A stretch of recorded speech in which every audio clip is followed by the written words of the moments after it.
All right, let's dive into Think and Grow Rich. This one's been on my list for a while, and I'm pumped to finally dig in with you, especially with your copy and those summaries you sent. That's super helpful. It's amazing how this book, even after all these years, still gets people fired up about, like, cracking the code of success. Yeah, it really is. Think and Grow Rich just seems to have this staying power. It really speaks to those timeless principles, you know. Yeah. And to think, it all started with Andrew Carnegie, the steel Yeah. tycoon. He basically gave Hill this huge challenge. Oh, yeah. I would love to be there for that conversation. Carnegie basically said, go figure out the success formula, and sent Hill off on this 20-year research project, interviewing hundreds of high achievers. Talk about dedication. Right. And that brings us to the first big takeaway from the book, burning desire. Hill doesn't just mean wanting something, you know. Yeah. He's talking about that all-consuming drive, that thing that just becomes your driving force. Like that story about R.U. Darby, the one where he and his uncle give up on their gold mine, literally just 3 feet from a vein. So it's easy to say never give up, but is there something deeper there? Hill uses Darby's story to show how important concrete plans and deadlines are. It's not enough to just have that desire. You've got to break it down, actionable steps, clear timeline, and that strong why, the reason that pushes you through all the inevitable roadblocks. Makes total sense. That clear vision and plan, that's what separates wishing from actually achieving, right? Right. But then Hill gets into this whole thing about faith, and not like traditional religious faith, right? Right. He calls faith the head chemist of the mind, almost like it bridges the gap between our wants and our subconscious beliefs, cultivating that unshakable belief that your desires can actually become reality. Okay, so how do we actually put that mind chemistry to work? How do we do that? That's where autosuggestion comes in. Yeah. It's about consciously feeding your mind those positive affirmations. You're essentially, by repeating those affirmations, you're imprinting that belief on your subconscious, rewiring your brain for success, so to speak. Okay, yeah. That's clicking for me now. It's like that saying, whether you think you can or you can't, you're right. Exactly. Hill gives a powerful example with the story of his son who uh, overcame deafness. He credits his sons and his own unwavering faith in his son's ability to hear for that remarkable recovery. Have you ever experienced that kind of unwavering belief or witnessed it? For sure. I think we all have those moments where we're believing in something strongly enough just seems to make it happen. But Think and Grow Rich doesn't stop there, right? It doesn't just say want it and believe it. Yeah. There's that whole section about specialized knowledge. And Hill's quick to debunk this myth that knowledge is power. He says knowledge is only potential power. It's like having all the tools but no clue how to use them. It's that specialized knowledge, the stuff tailored to your specific goals. That's where the real power is. Makes me think of that salesman in the book, the one who loses his job during the Depression, but he turns it around, uses his knowledge to start a bookkeeping business, saw a need, and had the skills to meet it. Perfect example. He didn't just have bookkeeping knowledge, right? He knew how to market those skills, build a business, highlights the importance of lifelong learning, Always be seeking out new knowledge relevant to your goals.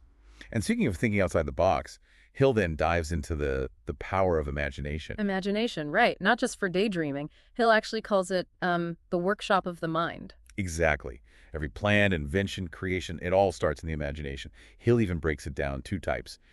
Synthetic, where you're like rearranging existing ideas, and then creative imagination, bringing totally new concepts into being. He illustrates this with the story of the old kettle, right? Yes.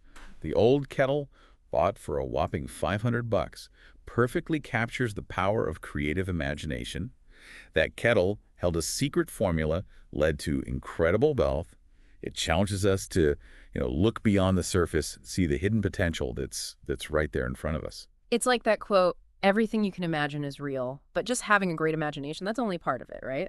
Hill says you got to turn the sparks into action. Absolutely. Organized planning is key. Yeah. Hill was adamant about that. Desire alone, no matter how strong, needs a solid plan to become real. He provides a framework for turning those desires into achievable goals. Right. And a big part of that is the whole mastermind group thing, right? Building a team of people with different perspectives, expertise. Exactly. He uses that example of Charles M. Schwab convincing J.P. Morgan to create U.S. Steel Corporation. It wasn't just Schwab's vision. It was his detailed plan addressed Morgan's interests. Hill teaches us that a mastermind isn't just brainstorming. It's strategic, collective intelligence. Thinking about your own life, have you ever considered putting together a mastermind group? It's a great question. I think we often underestimate the power of collaboration, but even with the best plan, the best team, there are always going to be setbacks, and that's where persistence comes in. Hill calls persistence the sustaining power that guarantees achievement. It's that quality that separates the dreamers from the achievers. He shares these inspiring stories of individuals like Fannie Hurst, Kate Smith. Both faced tons of rejection before they achieved success. Yeah, their stories really show that giving up shouldn't even be an option when you have that definite purpose. It's about learning from those temporary defeats, adapting and keeping that end goal in sight. Exactly. And this circles back to the mastermind group, right? Surrounding yourself with those believers, they can give you the support, encouragement to stay persistent, especially when things get rough. It really makes you realize that success is rarely a solo act. We all need that support system to keep us focused.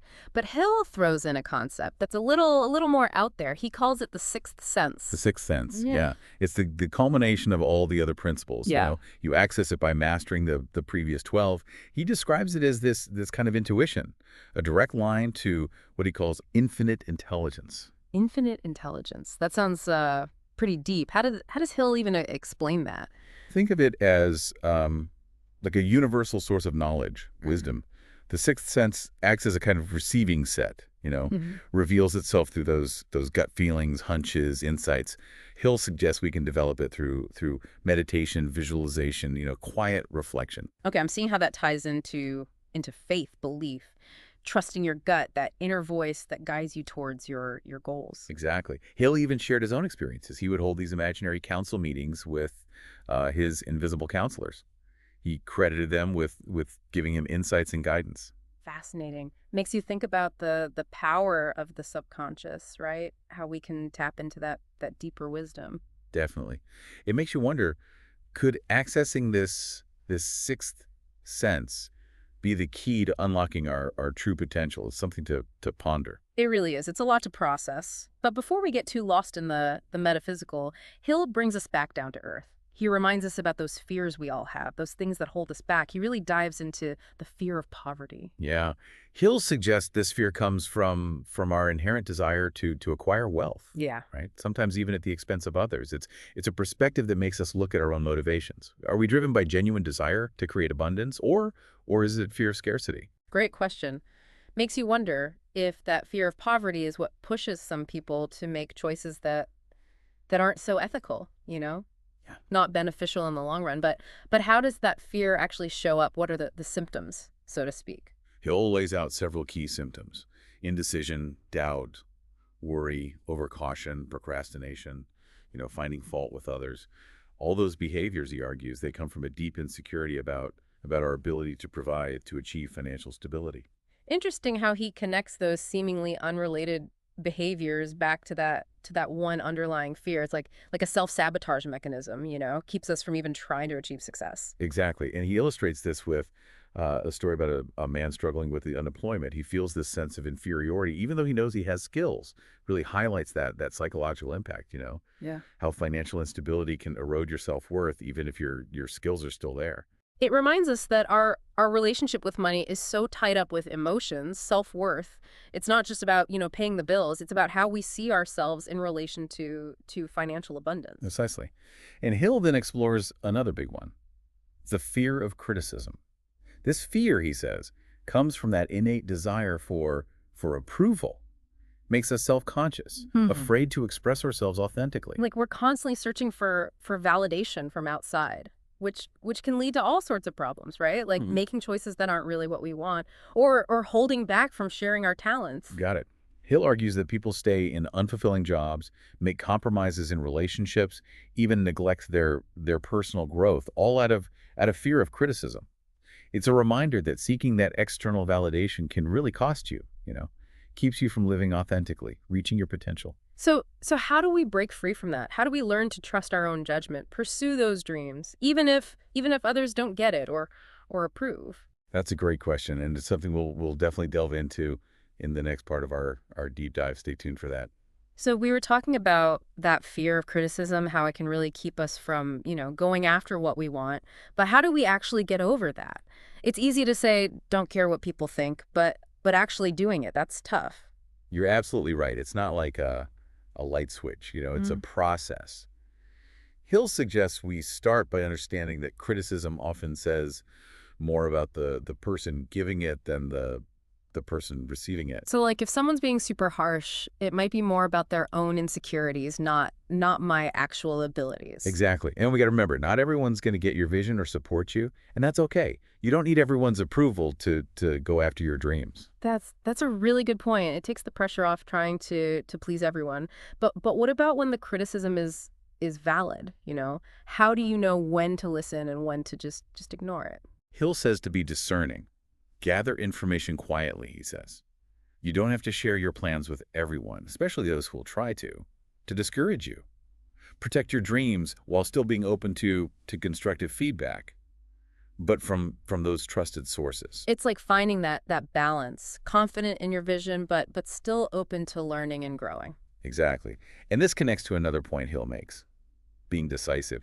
He says indecision often comes from fear and can lead to missed opportunities. He even criticizes those traditional education systems, for not teaching decisiveness. It's like we're taught to analyze everything, but not to trust our gut and just make a move. That's an interesting observation, and Hill would probably agree with you. He Mhm. believed that making those quick decisions, confidently, that's crucial for success, no matter what field you're in. Yeah, it makes sense. If a leader's always hesitating, second guessing themselves, no one's gonna to have confidence in them, right? Right, and this brings us back to persistence, something Hill saw as essential. He believed that setbacks are going to happen, but it's how we respond to them that matters. That's what determines our success. He tells that story about John Hancock and Samuel Adams, right?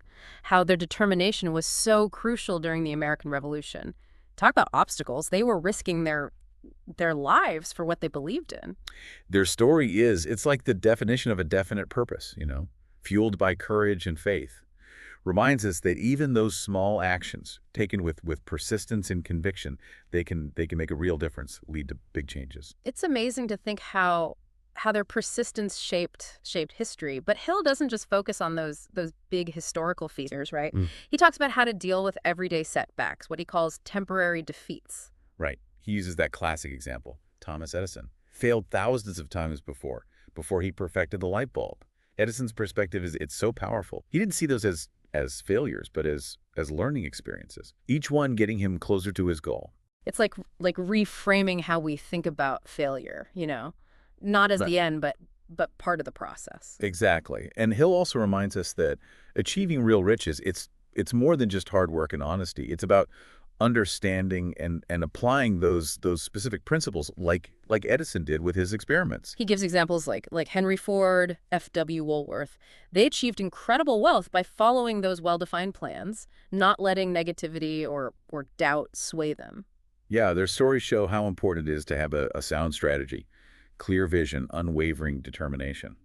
But Hill also goes into this idea that might seem a little strange at first. He says that money itself is inert. It's our desire translated into action that attracts wealth. So it's not just about wanting money, it's about developing that money consciousness, Mhm. believing in your ability to attract it, manage it well. You got it. Hill believed it involved identifying your definite purpose, creating that plan, and taking consistent action towards those financial goals, aligning your thoughts, beliefs, actions with the outcomes you want. And he uses more of those inspiring stories, right? Like Fannie Hurst's journey to becoming a writer. Exactly. She faced so much rejection before she got recognition for her work. Shows that overcoming self-doubt and pushing through those early setbacks, that's often a crucial part of achieving success. And then there's Kate Smith. Her persistence made her a famous singer, even though she had doubts and challenges early on. Her story is a great example of believing in yourself and not giving up, even when you face obstacles. Hill even includes the story that was pretty controversial at the time. Wallace Simpson relentlessly pursuing love, Right. and it ended up shaking the British monarchy. Right. No matter what you think about her actions, her story really shows the power of self-determination. She knew what she wanted, went after it, no matter what society expected or the criticism she faced. It reminds us that real success often means challenging, the status quo, living life on your own terms. Absolutely. And this brings us back to one of Hill's core principles. organized effort, especially through the mastermind principle. He describes the mastermind as this synergistic collaboration, a blend of knowledge and effort from at least two people working towards a shared goal. And he uses Henry Ford's rise as an example. Ford's success was so connected to his relationships with these brilliant minds, people like Thomas Edison, Harvey Firestone, Luther Burbank. It shows how powerful it is to surround yourself with people who can elevate your thinking, inspire you, offer different perspectives. Ford's story is like a case study for building a mastermind group. But Hill goes even further with this concept that tends to raise some eyebrows: sex transmutation. Yeah, this is one of the more controversial parts of Think and Grow Rich, but it's worth looking at with an open mind. Hill's idea is that the energy that comes with sexual desire can be like redirected towards creative pursuits, ambitious goals. So it's not about suppressing that energy, but transforming it into a force for achieving in other areas of life. Exactly. Hill believed that many accomplished people throughout history had these strong sexual drives, but they learned to channel that energy into their work, their art, their pursuit of knowledge. He even suggests that love and romance, they can be powerful motivators. They push people to do great things to please the people they care about. That's a really interesting point. Think about all those classic love stories, Mhm. knights doing heroic deeds to win someone's heart. Could we see those acts of courage as a form of sex transmutation? That's a fascinating way to think about it. Makes you wonder about what drives us and if we can transform those powerful urges into something creative. And it also acknowledges the influence of love and relationships on our ambitions, what we aspire to. But maybe the most mysterious, intriguing concept in the book is the sixth sense. It's like the peak of all the other principles, right? This faculty that lets us tap into a higher source of wisdom. Hill describes it as the receiving set of the Mhm. subconscious mind. It lets us access insights, ideas, knowledge from what he calls infinite intelligence. He compares it to an invisible antenna, picks up thoughts from the ether, almost like tuning into a universal radio station of wisdom. But how do we actually develop this sixth sense? How do we tap into it? Hill believed you could cultivate it through things like meditation, visualization, contemplation, being quiet, silencing the constant chatter of the conscious mind to make space for intuition. He even talks about his own experiences holding those imaginary council meetings with his invisible counselors. He said they gave him like invaluable insights and creative inspiration. It's a wild idea, right? It makes us think about the limits of what we're consciously aware of, and the potential of tapping into those deeper levels of knowledge, creativity. And it ties back into faith, doesn't it? It's about trusting your gut, those flashes of insight that seem to come from somewhere beyond logic. Absolutely. It's about developing a connection with our subconscious, recognizing that we have this wisdom that goes beyond just rational thought. Hill's exploration of the sixth sense is definitely one of the most thought-provoking parts of the book. Makes you wonder about what the human mind is truly capable of. What's possible if we learn to access those untapped resources. It reminds us that we're capable of so much more than we often realize, Yeah. and challenges us to explore our own consciousness, just to cultivate our intuition and embrace the possibility of achieving incredible things beyond what we even dream of. It really is a lot to take in. But before we float off into the metaphysical clouds, Hill brings us back down to earth with this reminder. We all have fears that can hold us back. He spends a big chunk of the book analyzing these 6 basic fears, the fears that he thinks prevent people from reaching their full potential. Yeah, he describes them as these invisible shackles. They limit our beliefs, get in the way of our actions, keep us stuck in mediocrity. But Hill offers a way forward, by understanding those fears, coming up with strategies to face them head on, and developing courage and resilience. We can break free and create those lives that are more fulfilling, more abundant. So let's break down these 6 fears, see how Hill's insights can help us navigate those challenges they bring up. We've already touched on the fear of poverty and the fear of criticism, but what are those other fears Hill says we need to watch out for? Next on Hill's list is the fear of ill health, a fear that can come from lots of different things, personal experiences, family history, even just how society talks about health. This fear can look like a lot of different things. from a little anxiety about your physical well-being to full-blown hypochondria. It's crazy how easy it is to get caught up in that fear. We're always hearing about diseases and risks and dangers. It's easy to spiral into worry. Exactly. And Hill argues that this fear can become a self-fulfilling prophecy. If we're constantly thinking about getting sick, we actually weaken our immune system and make ourselves more vulnerable to those things we're afraid of. It's like we're giving our fears power over our bodies. But Hill also tells this funny anecdote about it. This wise man, when asked about his health, felt like he wanted to knock the person down. It's a funny story, but it has this powerful message. Obsessing over our health can backfire.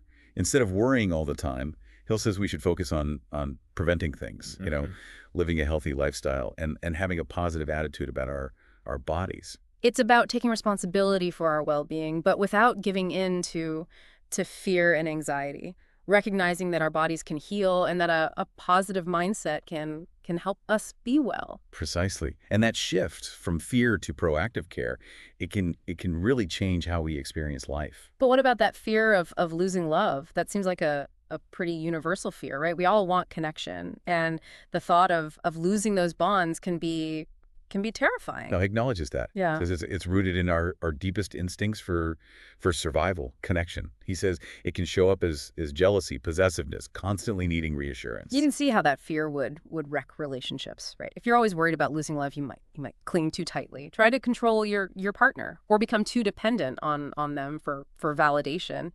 You're exactly right. Hill believes that the way to overcome that fear is to cultivate self-love.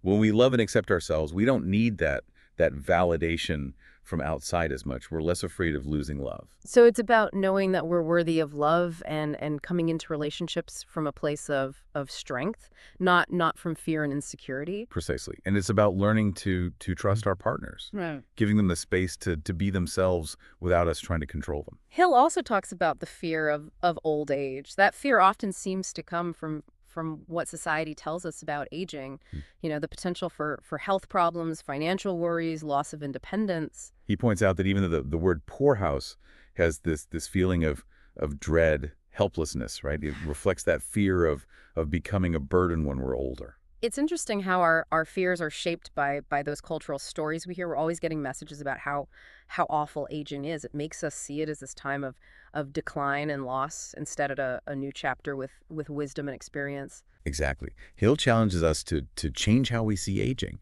to see it as a natural part of life that can be full of purpose and joy. He says we should focus on growing, learning, building meaningful connections, and contributing to the world, no matter how old we are. It's about embracing that whole journey of life, recognizing that each stage has its own beauty and value. And finally, Hill tackles that most universal fear, the fear of death. That one seems to be amplified by what society and religion tell us, right? Fueled by not knowing what happens after we die and that deep desire to hold on to life. Hill compares how many civilized societies approach death with fear to how some heathen cultures are more accepting. He suggests that our fears are often shaped by what we inherit, those beliefs, more than a real understanding of the natural cycle of life and death. It's fascinating how our culture and religion can shape how we see even something as basic as death. But what does Hill suggest we do about this fear? Hill says we should confront the fear of death by developing a spiritual practice, cultivating gratitude for life, and focusing on making a positive impact on the world. He suggests that by accepting that we're mortal, we can actually live more fully, more meaningfully. It's about shifting from fear to acceptance, from clinging to life to embracing each day. Exactly. It's about realizing that our time is precious and that our legacy will continue through the impact we have on other people. Hill's discussion of those 6 basic fears gives us this powerful roadmap for dealing with human emotion. By understanding where our fears come from, developing ways to face them, and building up courage and resilience, we can break free from limitations and create lives filled with purpose, joy, and abundance. He reminds us that even though these fears are something we all experience, they don't have to control us. We have the power to choose how we react to them. And that choice, it ultimately shapes our reality. So we've gone deep into these six fears, but Hill also gives practical advice on how to deal with their negative influence. Where do we even begin to tackle something as ingrained as fear? Hill says it's important to develop what he calls the habit of prompt and firm decision. Once we make a decision, commit to a course of action, he argues that worry and fear start to fade away. He tells the story of a man on death row. The guy was surprisingly calm because he had accepted his fate.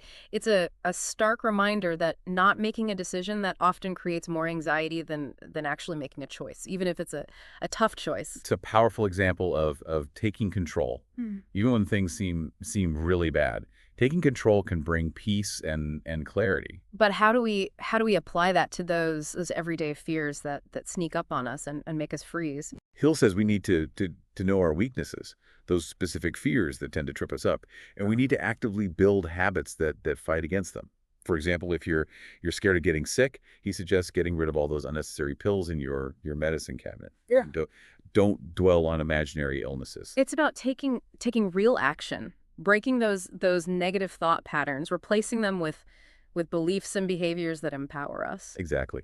And he also talks about the importance of having positive influences around us. Choose your company wisely, he says. Find people who lift you up and limit your exposure to negativity, whether it's the news, social media, or toxic relationships. It's about creating a mental environment that helps us grow, nourishes our dreams, not one that feeds our fears and doubts. And he warns us about letting those negative influences shape our beliefs. Think for yourself, he says. Get information from different sources and don't just blindly accept what others say. It's about thinking critically, being careful about the information we take in, and trusting our own inner wisdom. And he brings us back to being decisive. Successful leaders, he says, are often the ones who can make quick, confident decisions, even when they don't have all the information. He criticizes those education systems for not teaching that skill enough, saying that not being decisive, something that's often cultivated when we're young, can turn into chronic doubt and fear as adults. It's about developing the confidence to trust our instincts, to make bold choices and take charge of our lives. So the key takeaways for dealing with fear, according to Hill, being decisive, surrounding ourselves with positive influences, and cultivating self-reliance and critical thinking. Exactly. It's recognizing that we have more control over our thoughts and beliefs than we realize, and that by taking action, we can break free from fear and create lives that are truly fulfilling. Okay, so we've covered a lot, from the power of desire and faith to those more complex ideas like sex transmutation and the sixth sense. We've talked about organized planning, persistence, the mastermind group, and even those six fears that Hill believed could hold us back. And we've looked at practical ways to overcome them. But there's one final concept that ties it all together: guarding our minds against those negative influences. Hill says our minds are like fertile gardens, and the thoughts we plant, they're going to grow. He emphasizes how important it is to be mindful of the information we take in, the people we spend time with, and the beliefs we nurture. That's a powerful image. It reminds us that we have the power to choose what we allow to take root in our minds. We can choose to focus on negativity and fear and doubt, or we can choose to cultivate positivity, faith, and a belief in ourselves. Exactly. And he urges us to be deliberate about those seeds we plant, recognizing that the thoughts we entertain will ultimately shape our reality. It's about creating that mental environment, right? That Hmm. supports our growth, nourishes our dreams. It's about being choosy about the books we read, the podcasts we listen to, the conversations we have, the people we let into our inner circle. He says we should surround ourselves with those positive influences, the people who lift us up. And we need to protect ourselves from negativity, whether it's from the news or social media or even those toxic relationships. It's about being the protectors of our own minds, recognizing that we have the power to choose what we focus on, what we let influence our thoughts and emotions. Think and grow rich. It's like a call to action. It's urging us to step into that power and create those lives filled with purpose, abundance, and joy. It reminds us that we're the ones in charge of our own lives. We have the power to choose our thoughts, beliefs, and actions, and those choices they're going to determine how our our lives unfold. Hill's encouraging us to step into that power, embrace our potential, and create the lives we really want. He's reminding us that success isn't a destination. It's a journey, this ongoing process of growth, learning, self-discovery, It's about setting big goals, cultivating that burning desire to achieve them. developing that unshakable faith in our ability to overcome those obstacles, Acquiring that specialized knowledge, harnessing the power of our imagination, creating organized plans, persisting through those setbacks, surrounding ourselves with a mastermind group. and tapping into the wisdom of that sixth sense, It's about living a life with purpose, driven by our value guided by our intuition. and fueled by a belief in our ability to achieve great things. So what does all this mean for you? Yeah. It means you have the power to create the life you want, It means you're not limited by your past your current situation. or what other people think. It means that you have the potential within you Yeah. to achieve anything you set your mind to. Think and Grow Rich gives you a blueprint for success. A roadmap for navigating the tough parts of life. And a source of inspiration to fuel your journey.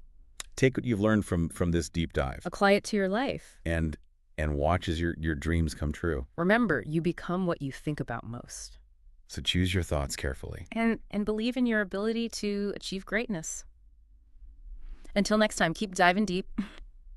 Wow. We've really gone deep with Think and Grow Rich, haven't we? Mm-hmm. From those foundational principles like desire and faith to those more, I don't know, out there ideas like sex transmutation and the sixth sense.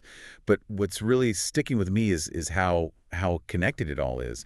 Each principle seems to build on the others, creating this framework for a life that's, really fulfilling. You've nailed it. It's not about like cherry picking which principles to use. It's about understanding how they all fit together, how they create this powerful synergy. It's like an ecosystem of success where each part plays a crucial role. I love that, an ecosystem. So it's not enough to just have that burning desire. You need the faith to fuel it, the knowledge to guide it, and that mastermind group to support you along the way. Exactly. And then you add in organized planning and persistence. Those are key for turning those dreams into reality. And as you move forward on your journey, you might find yourself tapping into those more intuitive things like imagination and the sixth sense to help you make decisions, unlock new levels of creativity. It's like Think and Grow Rich is this guide for personal growth, not just financial success, but becoming the best version of ourselves, reaching our potential,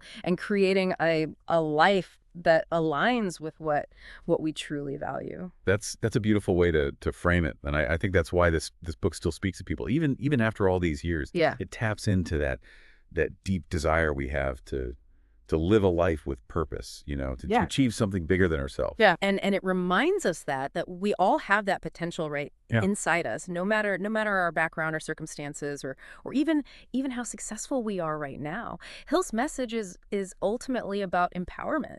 We have the power to choose our thoughts, our beliefs, our actions, and those choices, they shape our lives. And remember, this journey, this growth, it's not a solo thing. Hill talks about the power of collaboration over and over.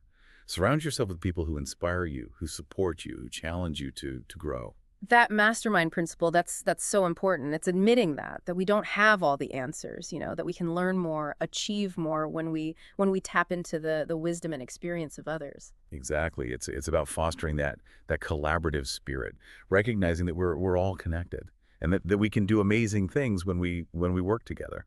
So as we wrap up this deep dive into Think and Grow Rich, what's the one thing you hope our listener takes away from it? I hope they'll embrace this idea. Success isn't about luck. It's not about your circumstances. It's about mastering those principles, applying them with real determination. It's about taking charge of your life, making those choices, and believing that you can achieve great things. I love that. And I hope our listener feels inspired to go back to Think and Grow Rich, to really explore these principles, apply them to their own lives, and see those dreams come true. Remember, you become what you think about most. So be mindful of those thoughts. Believe in yourself, in your potential, and never stop diving deep into those dreams. So well said. Until next time, keep diving deep.